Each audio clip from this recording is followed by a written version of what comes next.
This 5-minute solution will show you how to remove payment method of Facebook ads account. First of all, open Facebook Meta Business Suite or business.facebook.com and here select your business account. And now click on Settings. And now here scroll down and click on All Tools. And here click on Billing and Payments. And here select Payment Methods. And here you will get your connected payment method. To remove the payment method, click on this three dot and click on Remove. And click on Remove. And as you can see, my card has been removed as payment method.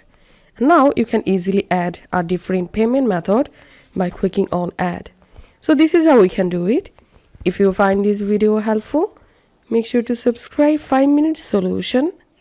See you in the next video.